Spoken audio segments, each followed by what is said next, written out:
Déterminer la valeur marchande d'une propriété peut sembler simple, mais c'est important de procéder de manière stricte pour obtenir une estimation précise. La plupart des propriétaires ont un réflexe naturel: consulter les prix des propriétés actuellement à vendre dans leur secteur. Ils regardent les annonces, observent les prix demandés et concluent: ma maison vaut probablement autant que ce que les autres vendeurs demandent dans mon quartier. Par contre, pour évaluer la valeur marchande réelle, il faut adopter une approche différente, plus rigoureuse et précise. Donc dans cette vidéo, je vais vous expliquer comment y arriver, donc assurez-vous de rester jusqu'à la fin pour mettre votre propriété à vendre avec le meilleur prix et ne pas laisser aucun argent sur la table. By the way, mon nom c'est Émeric Paiement, courtier immobilier et cofondateur de Jumeaux Immobilier, et si vous aimeriez avoir plus d'informations sur le marché immobilier à Gatineau ou à quoi ça ressemble de vivre ici, n'hésitez pas à nous contacter. Toutes mes informations sont au bas de l'écran et dans la description de la vidéo. La première étape consiste à examiner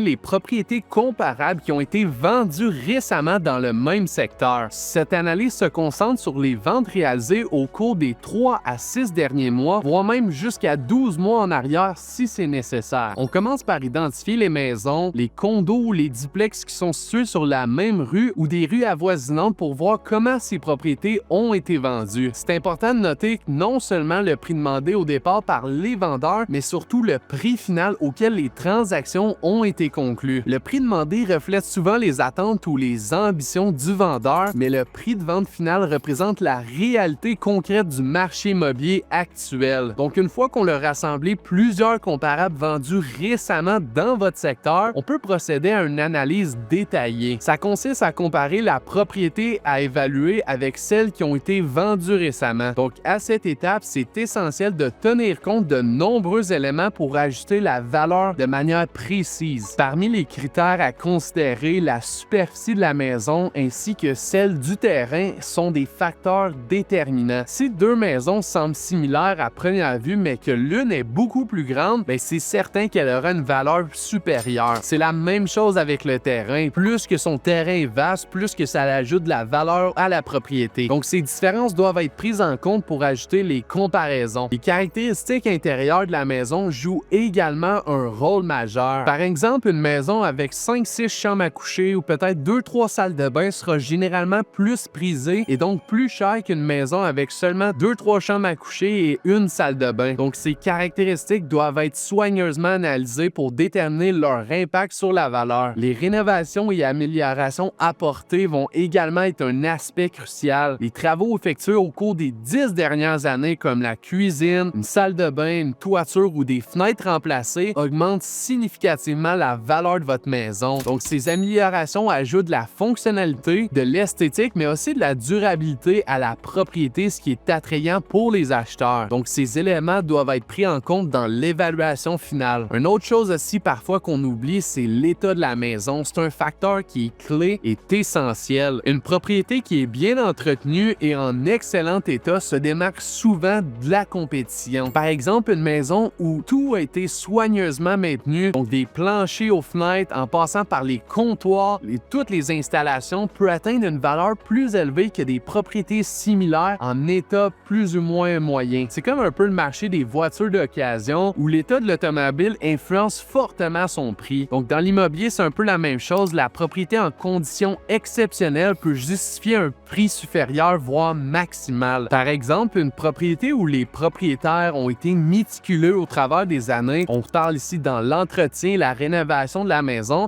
ça peut se positionner dans le haut de la fourchette des comparables du secteur à cause de ces raisons. C'est vraiment ici que l'expertise d'un courtier immobilier devient super précieux. Évaluer la valeur marchande d'une propriété, c'est une tâche chirurgicale. C'est une tâche très importante qui demande une connaissance approfondie du marché local et une analyse minutieuse des données. Un courtier immobilier professionnel apporte son expérience et son œil d'expert pour identifier toutes les subtilités qui pourraient influencer la valeur. Il ne se contente pas simplement de regarder et comparer les prix des autres maisons dans le secteur, mais aussi également d'ajuster en fonction des caractéristiques uniques de votre propriété, des améliorations apportées ainsi que les tendances du marché actuel. Par exemple, une maison vendue il y a 1 an et demi dans la même rue ne vaut pas la même chose aujourd'hui car le marché évolue constamment. Le courtier est en mesure d'évaluer avec précision comment ces fluctuations influencent la valeur du marché actuel actuel et c'est ça que vous voulez savoir. Un autre point à considérer, c'est la façon dont la condition générale de la maison peut influencer la perception des acheteurs, donc son prix final. Une maison en état moyen se vendra à un prix compétitif, mais une maison en excellente condition peut susciter un intérêt accru et parfois même des offres multiples d'acheteurs. Dans certains cas, une propriété comme neuve peut même dépasser les attentes initiales en termes de prix grâce à l'attention apportée par les propriétaires. En conclusion, la valeur marchande d'une propriété, ça se détermine pas simplement en regardant les propriétés qui sont en vente dans votre secteur. C'est essentiel d'examiner les propriétés vendues récemment, puis par la suite d'évaluer en fonction de plusieurs critères, donc la superficie de la maison, la superficie du terrain, les caractéristiques intérieures, les rénovations apportées et l'état général. Ce processus détaillé permet d'obtenir une estimation réaliste et précise dans le marché actuel. Si vous souhaitez connaître la valeur actuelle de votre propriété, mon équipe et moi sommes disponibles pour vous accompagner dans ces démarches. Donc, vous n'avez qu'à contacter par téléphone ou par courriel et ça va me faire plaisir de vous fournir une évaluation personnalisée en fonction du marché actuel. Bonne journée!